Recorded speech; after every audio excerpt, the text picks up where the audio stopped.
지금까지 우리는 하나님께서 7일 동안 어떻게 천지를 창조하셨는지 그 구체적인 내용들에 대해서 우리가 함께 살펴보았습니다.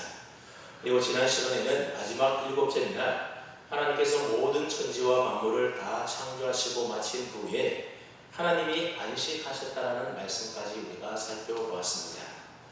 그러니 하나님의 천지 창조가 이제는 다 끝이 나고 마치게 된 겁니다. 근데 우리가 오늘 본문을 읽어보게 되면 이것이 천지가 창조될 때에 하늘과 땅의 내력이니 하면서 또다시 한번 창조의 이야기가 등장하게 됩니다. 그리고 그 창조의 내용도 읽어보게 되면 앞에서 살펴보았던 부분과 상충되어 보이는 내용들이 기록이 되어 있습니다.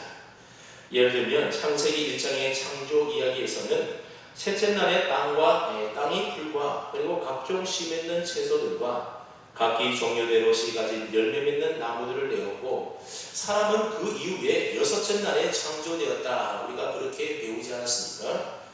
그냥 오늘 본문 이하 창세기 2장에 기록된 창조 이야기를 보게 되면 하나님이 사람을 창조하실 때에 들에는 초목이 아직 없었고 밭에는 채소가 나지 아니했다. 그런 말씀이 기록되어 있습니다.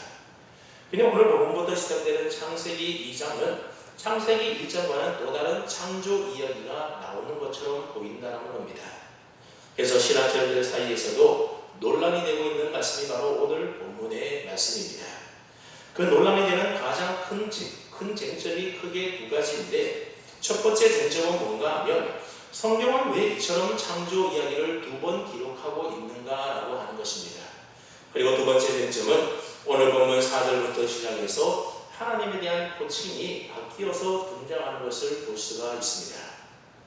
창세기 1장에 나오는 하나님에 대한 호칭은 히브리어 단어로 보게 되면 엘로힘이라고 하는 단어가 사용되고 있습니다. 그리고 우리 한글 성경에 보면 엘로힘을 하나님이다 그렇게 번역을 해 놓았습니다.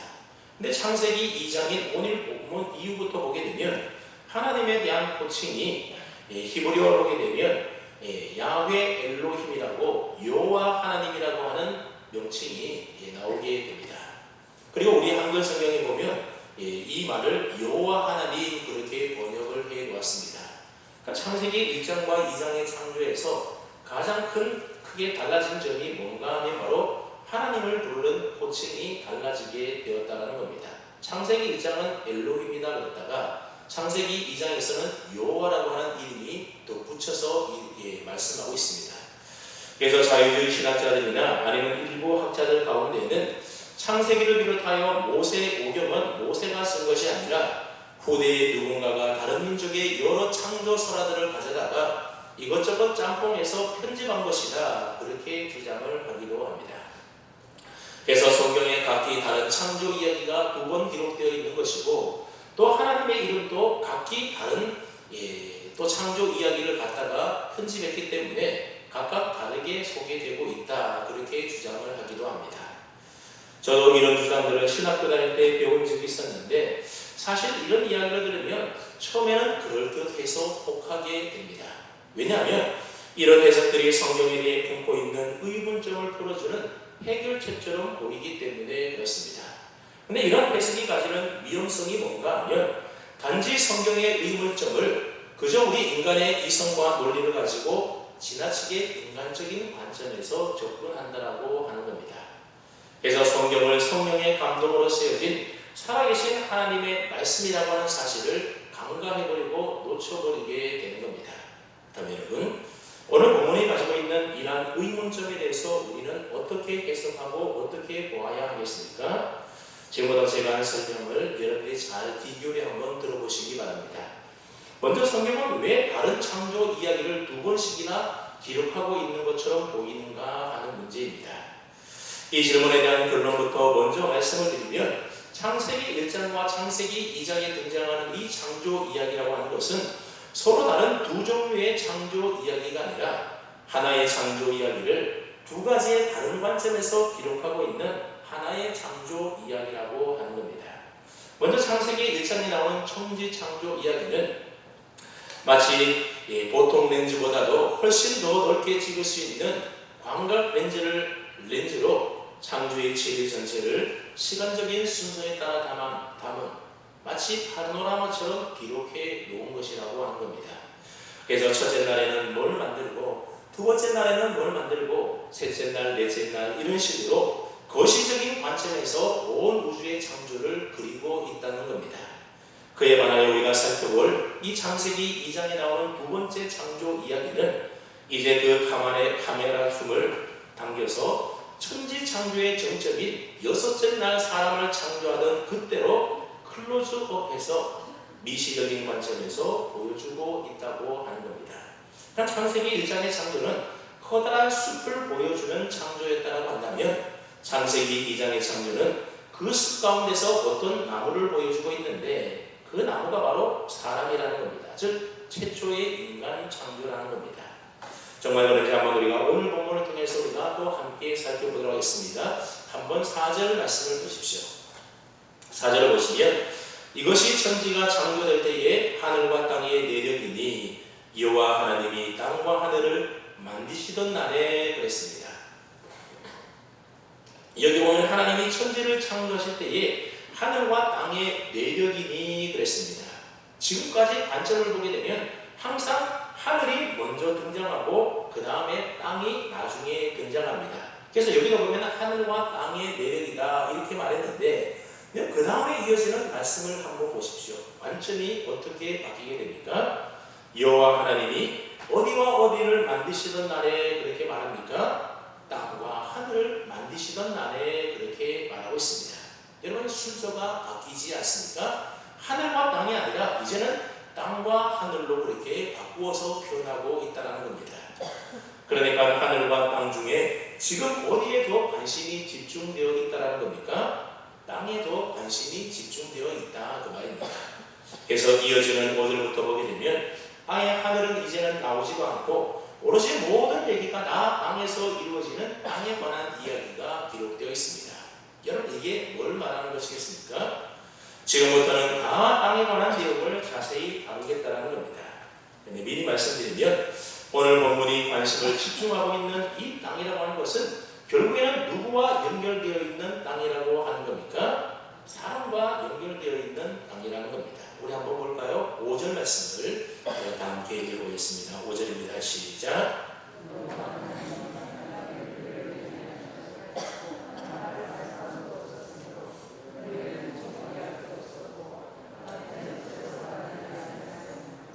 이 5절 말씀은 앞서 잠깐 말씀드렸던 것처럼 사람들의 오해를 살 만한 그런 내용이 기록되어 있습니다.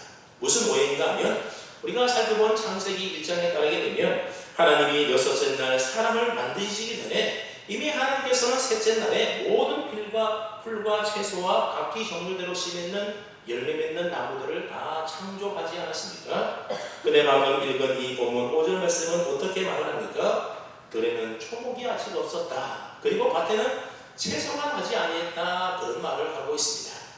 그러다 보니 창세기 1장의 내용과 다른 창조의 이야기를 하는 것처럼 느껴져서 사람들이 오해를 하는 것입니다. 물론 밭에 채소가 없다라고 하는 것은 그나마 아직 사람이 창조되지 않았기 때문에 밭을 경작하지 않아서 밭에 채소가 없었나 보다 그렇게 생각할 여지가 있습니다. 하지만 들에 초목이 아직 없었다라고 하는 말은 창세기 1장의 창조와는 다른 내용이기 때문에 그런 오해를 불러일으킨다는 겁니다. 분명히 하나님께서 셋째 날에 땅과 풀과 나무들을 다 창조하셨는데 들에 초목이 없다고 하니 이런 오해를 살만하지 않습니까? 근데 5절을 우리가 가만히 히브리 원어 성경으로 보게 되면 우리말로 번역되어 있는 들과 밭으로 번역된 히브리어가 둘 다 사대라고 하는 똑같은 단어를 사용하고 있는 것을 볼 수가 있습니다. 근데 우리는 그냥 들과 밭으로 이렇게 따로 번역을 해두었지만 사실은 똑같은 단어라는 겁니다. 저기 사대라고 하는 단어는 사람이 씨를 뿌리고 경작해서 일구어야만 식물이 자라날 수 있는 땅으로 창세기 1장 11절과 12절 말씀해 보게 되면 풀과 씨 있는 채소와 나무를 내었던 땅인 아레츠와는 구별되는 땅이라고 하는 겁니다. 그런데 오늘 본문에 나오는 들과 밭이라고 하는 것은 사람이 경작해서 식물을 일궈내는 토지를 일컫는 단어이고 그리고 창세기 1장에서 땅이 풀과 채소와 또 나무 열매들을 내었다라고 할 때 사용되는 이 땅이라고 하는 단어는 아레츠라고 하는 일반적인 땅을 의미한다는 겁니다. 그리고 오늘 보면 5절에 기록된 들에는 초목이 아직 없었다고 할 때에 이 번역을 초목으로 해놓아서 그렇지 사실 이 초목이라고 하는 히브리어 단어가 시알이라고 하는 단어인데 이것은 그저 단지 풀과 나무를 말하는 것이 아니라 사람이 식용으로 먹는 식물을 의미할 때 쓰는 단어가 바로 이 시하으라고 하는 단어입니다. 그러니까 오늘 본문 5절에서 묘사하고 있는 땅에는 식물이 전혀 없었다라고 하는 것을 묘사하고 있는 것이 아니라 아직 사람이 창조되지 않았기 때문에 토지의 경작이 아직 시작되지 않았다는 것을 묘사하는 말이 바로 밭에 채소가 없었고 들에 초목이 없었다 그런 말로 표현하고 있는 겁니다. 그렇기 때문에 오늘 본문 5절 말씀을 읽을 때에 주된 관점을 어디에 두고 읽어야 한다는 겁니까? 들에 초목이 없었고 밭에 채소가 없었다 거기에 두고 읽어서는 안 되고 그 앞에 기록되어 있는 땅을 갈 만한 사람이 없었다. 아직 사람이 없었다. 사람이 창조되지 않았다. 거기에 주된 관점을 두고 읽어야 한다는 겁니다. 무슨 말인가 하면 아직 사람이 창조되지 않았기 때문에 밭이나 들의 경작이 시작되지 않았다는 것을 말해주고 있는 말입니다. 즉 하나님께서 이미 셋째 날에 모든 채소와 식물들을 다 만들어 놓으셨지만 아직 인간이 창조되지 않아서 밭이나 토지를 경작할 사람이 없었다고 하는 사실을 강조하기 위한 묘사를 이런 식으로 표현해 놓았던 것입니다. 그렇기 때문에 표면적으로 어떤 이야기가 그 뒤에 이어서 나오겠습니까? 토지를 경작하게 될 사람을 창조하는 이야기가 그 뒤에 이어서 나오게 되는 겁니다. 그래서 오늘 본문의 핵심이 되는 7절에 가보게 되면 하나님이 드디어 토지를 경작할 사람을 창조하는 내용이 기록되어 있는 겁니다. 결국 창세기 2장의 창조 이야기라고 하는 것은 바로 일곱째 날까지의 천지 창조 이야기 가운데서 우리 인간을 창조하신 일이 얼마나 중요한지를 거기에 포커스를 맞추어서 기록하고 있는 말씀인 겁니다. 그렇기 때문에 앞서 얘기했던 것처럼 창세기 1장의 창조와 창세기 2장의 창조가 서로 다른 두 가지 창조를 이야기하고 있는 것이 아니라 창세기 2장에서는 앞에 기록된 천지 창조 가운데 가장 중요한 창조였던 우리 인간이 어떻게 창조되고 있는지 그 장면과 그리고 그렇게 지음받은 우리 인간이 하나님과의 관계 속에서는 어떻게 살아가야 되는 존재인지 거기에 포커스를 맞추어서 좀 더 세밀하게 기록을 해 놓은 것이 바로 창세기 2장에 기록되어 있는 창조 이야기라고 하는 겁니다. 어떻게 여기까지 이해가 되십니까? 자, 그러면 두 번째 쟁점은 무엇이었다고 했습니까?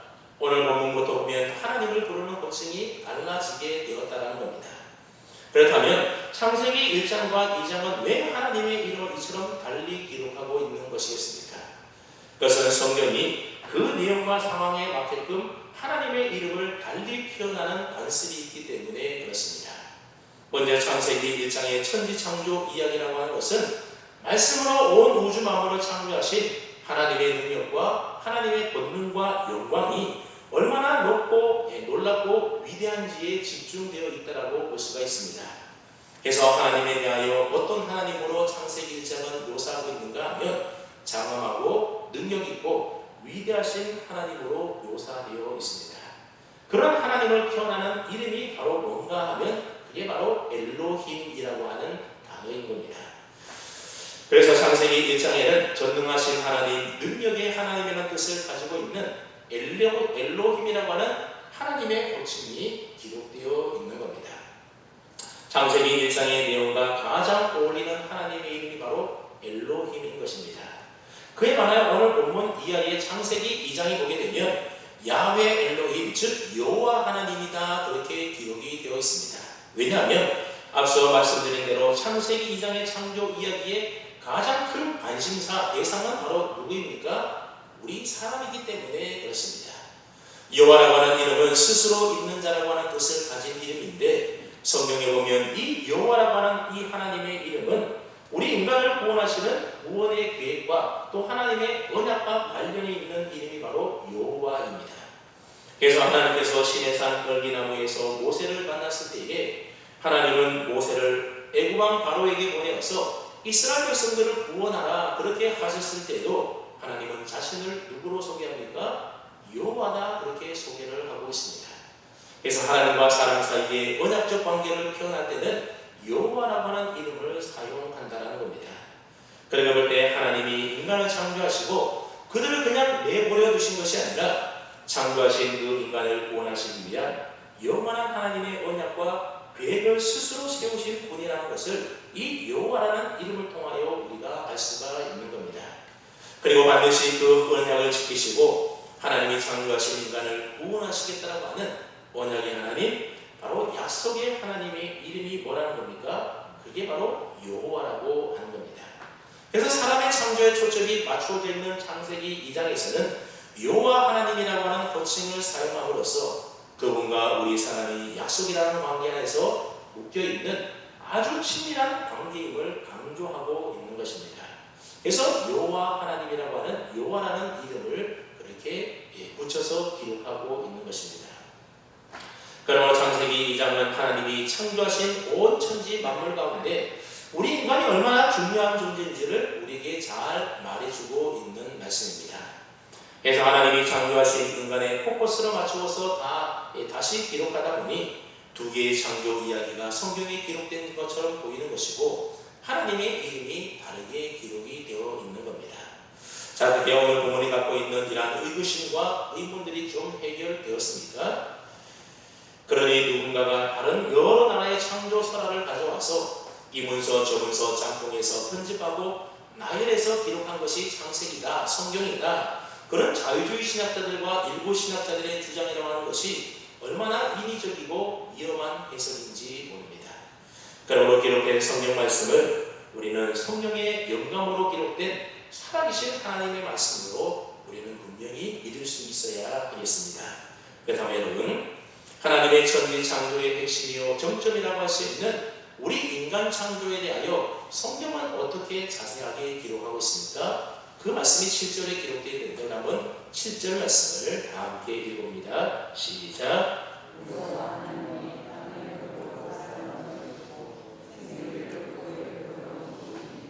사람이 생명이 되리라.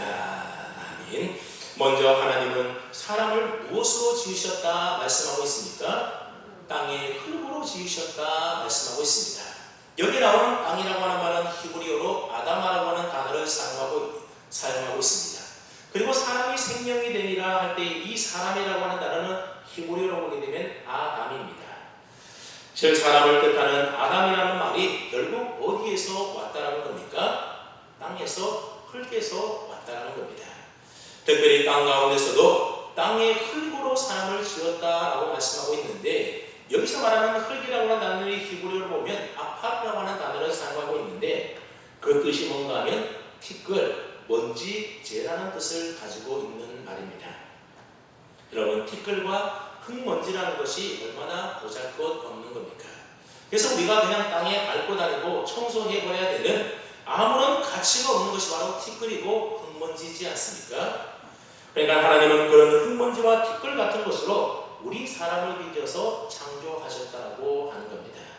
그러니 우리 인간 존재의 근본이 뭐라는 겁니까? 흙먼지의 티끌에 불과하다는 겁니다. 그래서 사람이 죽으면 결국 다 한 줌의 티끌로 재로 흙먼지로 돌아가는 것입니다. 그래서 창세기 3장 19절 말씀에 보면 뭐라고 말하는가 하면 내가 흙으로 돌아갈 때까지 얼굴에 땀을 흘려야 오르니 너는 흙이니 흙으로 돌아갈 것이니라. 사람은 흙이기 때문에 결국 죽으면 다 흙으로 돌아간다는 겁니다. 그리고 욥기 10장 9절 말씀에도 보면 욥이 이렇게 고백합니다. 기억하옵소서 주께서 내 몸 지으시기를 흙을 뭉치듯 하셨거늘 다시 나를 티끌로 돌려보내려 하시나이까. 우리 인생이 결국 뭐라는 겁니까? 결국 티끌에 불과하다는 겁니다. 그리고 시편 103편 14절 말씀에 보면 이는 그가 우리 체질을 하시며 우리가 단지 먼지뿐임을 기억하심이니이다 그랬습니다. 결국 우리 인간은 어떤 존재라는 겁니까? 흙이라는 겁니다. 뭐 대단해 보여도 사실 알고 보면 우리 인간 존재라고 하는 것은 티끌이요 먼지라고 하는 것입니다.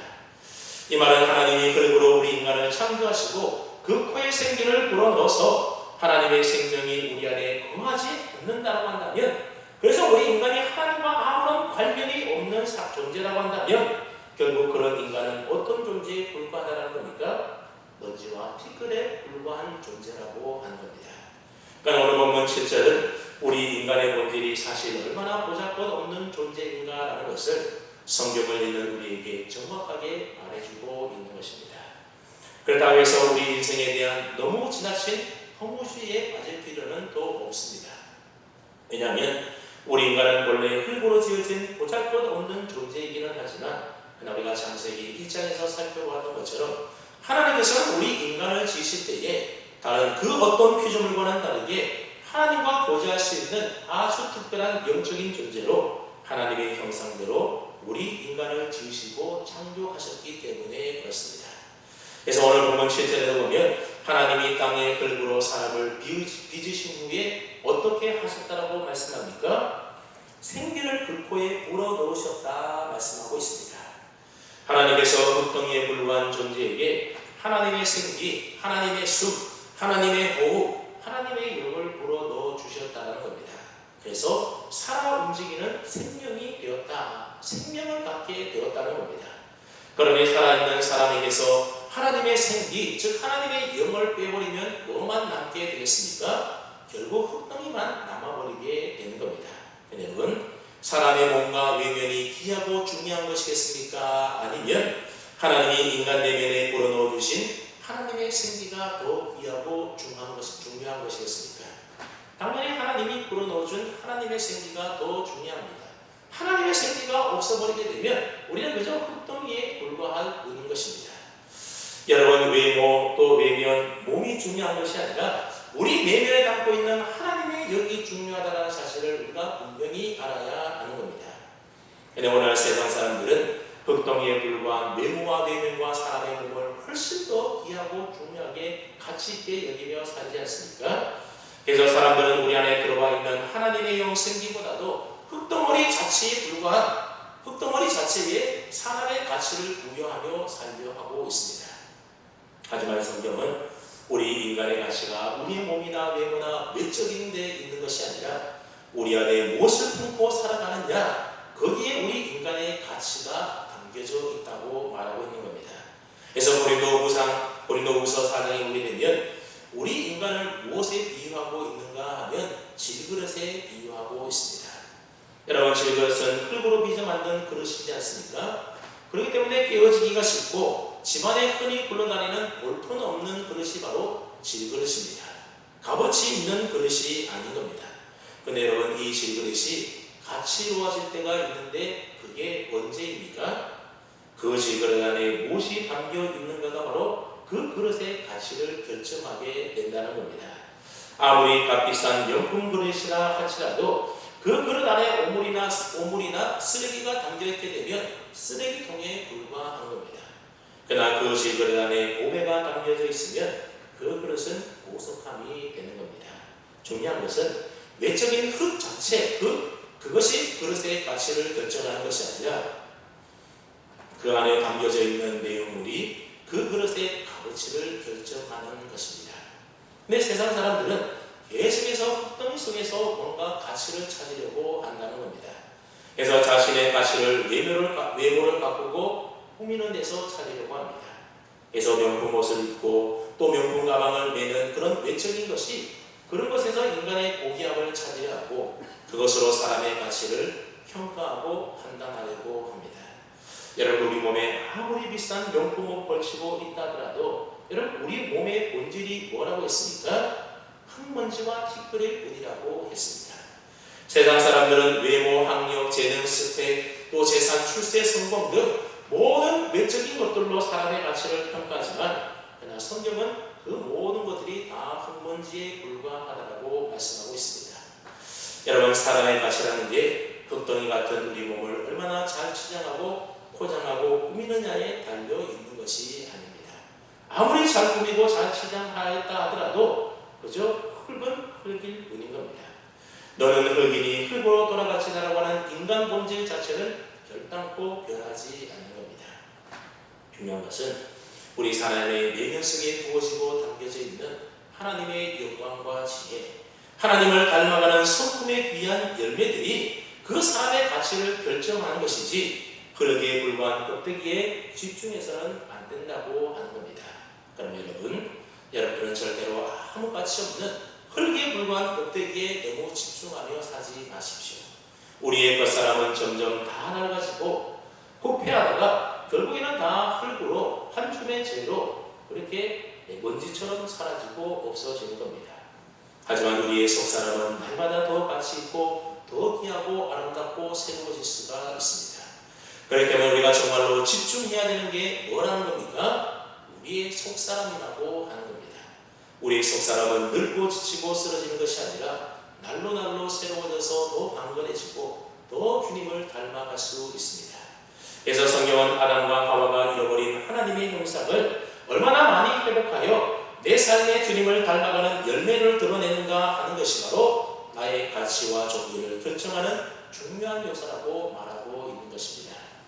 그렇기 때문에 세상이 사람을 보는 기준과 성경과 하나님이 사람을 보는 기준은 분명히 다릅니다. 여러분, 이 다음에 우리가 하나님 앞에 서게 될 때에 하나님이 우리의 무엇을 보고 판단하시겠습니까? 다 썩어져버린 이 흙덩이를 위하여 얼마나 많은 것을 누리고 치장하고 꾸미며 살았는가, 그것 가지고 판단하지 않는다라는 겁니다. 잃어버린 하나님의 형상을 얼마나 많이 회복하였는가, 얼마나 그 속사람이 새로워졌는가, 주님을 닮아 얼마나 많은 열매를 맺으며 살았는가 하는 우리의 속사람을 보고 판단하신다는 겁니다. 그래서 사무엘상 16장 7절 말씀에 보면 내가 보는 것을 사람과 같이 아니하니 사람은 외모를 보거니와 나 여호와는 중심을 보느니라 그랬습니다. 사람은 다 외모를 보고 사람의 가치를 판단하고 또 그렇게 결정하지만 하나님은 무엇을 보신다는 겁니까? 우리의 마음의 중심을 보신다는 겁니다. 여러분, 결국 하나님 보시는 그 중심이라는 것이 뭘 말하는 것이겠습니까? 바로 우리의 속사람을 말하는 겁니다. 그러므로 흙덩이에 불과한 눈에 보이는 외모에 우리의 가치를 두지 말고 우리 속사람의 가치를 알아서 날마다 우리의 속사람을 새롭게 하며 살아갈 수 있기를 바랍니다. 여러분, 다시 말씀드리지만 사람이 존귀한 이유는 하나님이 생기를 그 코에 불어 넣어주셨기 때문이라고 하는 겁니다. 그런데 이 생기라고 하는 것은 다른 말로 번역하게 되면 호흡, 숨, 기운, 영이라고 그렇게 하는 말입니다. 하나님이 흙덩이로 만들어진 인간에게 생기를 불어넣게 되자 사람이 생명이 되었다 말하고 있습니다. 즉 하나님의 생기가 들어가자 흙덩이에 불과했던 사람이 살아있는 생명체가 되었다는 겁니다. 여러분, 생기가 들어가자 비로소 사람이 사람다워지게 된 것입니다. 그렇기 때문에 앞서도 잠깐 말했지만 하나님이 불어넣으신 이 생기가 참으로 중요하다는 겁니다. 이 생기가 없다면 그저 우리는 흙덩이에 불과한 존재인 겁니다. 그 다음에 이 생기 안에 무엇이 들어있기에 이 생기가 사람을 사람다워지게 할 수 있는 것이겠습니까? 많은 학자들은 이 생기를 가리켜서 하나님의 영, 성령이다 그렇게 이야기를 하기도 합니다. 요한복음 20장 20절에 보게 되면 부활하신 예수님께서 제자들에게 나타나셔서 이런 말씀을 하지 않았습니까? 그들을 향하여 숨을 내쉬며 이르시되 성령을 받으라 그렇게 말씀하셨습니다. 마치 예수님께서도 오늘 본문의 7절 말씀처럼 제자들을 향하여 숨을 후 내쉬면서 성령을 받으라 그렇게 말씀하셨다는 겁니다. 그렇다면 여러분, 예수님께서 제자들을 향하여 하고 숨을 내쉬었다고 해서 예수님이 제자들에게 그 숨을 통하여 성령을 부어주신 것이겠습니까? 그렇지가 않습니다. 여러분, 성령은 제자들에게 언제 부어지게 됩니까? 오순절날 성령 강림 때에 제자들에게 비로소 성령이 임하게 되는 겁니다. 그렇다면 예수님께서는 왜 제자를 향하여 숨을 내쉬면서 성령을 받으라 그렇게 말씀했던 것이겠습니까? 그것은 바로 창세기 말씀을 연상하면서 예수님이 성령을 받으라고 숨을 내쉬었던 겁니다. 즉 우리는 예수님의 이 행동을 통해서 오늘 본문 7절에서 하나님이 사람을 지으시고 그 코에 불어넣으신 생기가 무엇인지를 우리가 바른대로 유추해 볼 수가 있는 겁니다. 바로 하나님의 영, 성령이라는 것을 유추해 볼 수가 있습니다. 그렇습니다. 하나님이 땅의 흙으로 사람을 처음 지었을 때에 인간은 그저 흙먼지 덩이에 불과했습니다. 그런데 하나님의 생기, 하나님의 영이 들어가자 비로소 사람은 살아있는 존재, 생명이 된 것입니다. 그럼 여러분, 하나님의 영이 들어가기 이전에 사람의 존재라고 하는 것은 살아있는 존재가 아니라 흙덩이에 불과한 존재인 겁니다. 그래서 성경은 아담의 타락으로 인하여 하나님의 형상이 파괴되고 하나님의 영을 잃어버린 우리 인간을 가리켜서 살아있지만 실제로는 죽은 자라고 가리키고 있는 겁니다. 여러분, 성령을 받기 이전에는 사람이 살아있지만 실제로는 죽은 존재라는 겁니다. 우리는 이 사실을 아담의 모습에서 살펴볼 수가 있습니다. 창세기 2장 17절 말씀해 보게 되면 하나님은 첫사람 아담에게 선악을 알게 하는 나무 열매는 먹지 말라라고 말씀하셨습니다. 그리고 너가 먹는 날에는 반드시 죽으리라 말씀했습니다.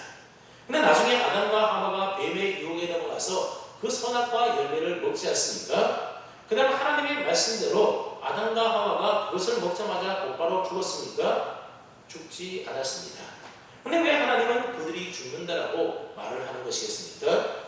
왜냐하면 그 일로 인하여 그들의 영이 죽었기 때문에 그렇습니다.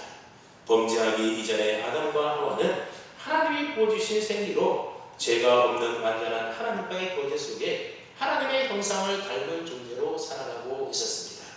그런데 아담과 하와가 범죄하자 그의 영이 죽게 되어서 하나님과의 관계가 깨어지고 끊어지게 되어서 하나님의 형상을 상실하여 살아있으나 실제로는 죽은 존재가 되어버린 것입니다.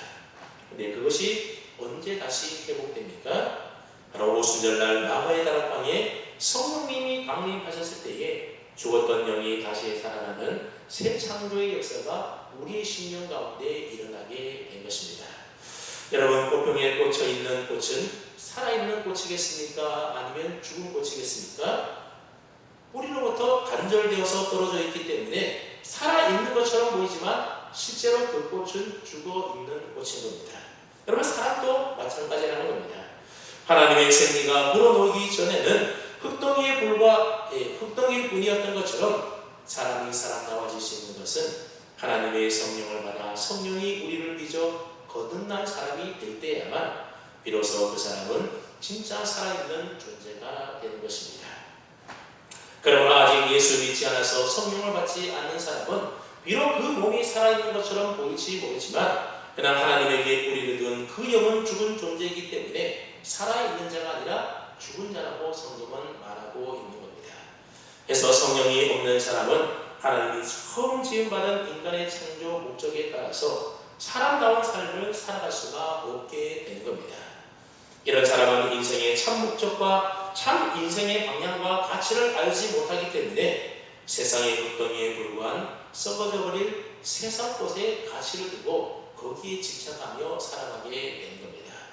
그러나 예수님을 만나 성령이 내주하게 되면 세상의 쾌락과 물질과 같은 그런 외적인 것이 아니라 하나님의 나라를 꿈꾸게 되고 하나님의 나라와 그의 영광을 위하여 하나님을 기쁘시게 하기 위하여 주님 닮아가는 삶으로 바뀌게 되는 것입니다. 여러분, 그것이 변화된 삶이고 거듭난 삶이지 않습니까? 자녀들 여러분, 흙덩이에 불과한 우리가 하나님이 지으신 창조의 목적대로 사람답게 살아가려면 우리 안에 하나님의 생기, 성령이 있어야 합니다. 성령이 임하기 전에는 살아있어도 죽은 존재, 즉 흙덩이에 불과한 것입니다. 세계사를 살펴보게 되면 중세 시대를 지나가면서 많은 철학자들과 또 사상가들이 사람은 교육을 통하여 사람다워질 수 있다, 그런 얘기를 시작하게 됩니다.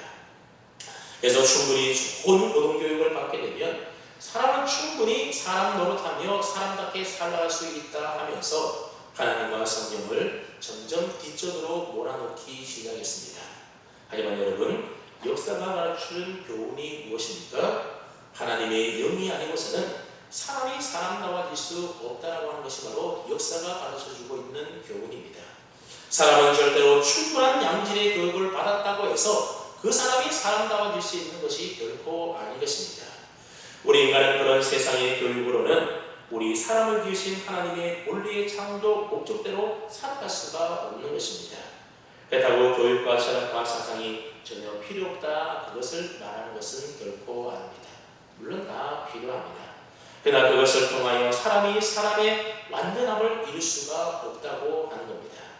여러분, 독일이라고 하는 나라는 교육과 철학과 사상이 세계적인 수준을 가진 나라가 바로 독일입니다. 그래서 칸트나 헤겔, 니체, 쇼펜하우어 같은 유명한 철학자들이 다 독일 출신입니다. 그래서 정말로 많은 사상가들과 철학자들이 1800년대 독일의 사상과 철학과 교육을 이끌었습니다. 그러나 얼마 후 20세기에 들어와서 독일은 1차 세계대전과 2차 세계대전을 일으켜서 수많은 유대인들을 학살하고 유럽을 공포로 몰아넣지 않습니까? 그러니 교육과 철학과 사상이 사람을 사람답게 만들어낼 수 있는 것이 결코 아닌 것입니다. 오직 하나님의 생기, 하나님의 영이 우리 가운데 부어져서 잃어버린 하나님의 형상을 회복하여 우리가 주님을 닮아갈 그때에 비로소 흙인 사람은 하나님의 창조 목적에 따라서 사람다운 사람이 되어져 가는 것입니다. 그러므로 저와 여러분 모두가 우리 인생의 본질이 티끌과 흙먼지라고 하는 존재라고 하는 사실을 우리 모두가 깨달아서 이 땅에 썩어져 가는 것에 가치와 목적을 두며 살아가지 마시기 바랍니다. 그 대신에 흙덩이에 불과한 우리 인생 가운데 그 고의 생기를 불어넣어 흙덩이로 하여금 생명이 되어 살게 하신 하나님의 그 창조 목적에 따라서 날마다 성령 충만함으로 성령의 지배와 인도하심을 따라 주님 날마다 닮아가며 살아가는 저와 여러분 다 될 수 있기를 주님의 이름으로 축원합니다. 아멘. 하나님 아버지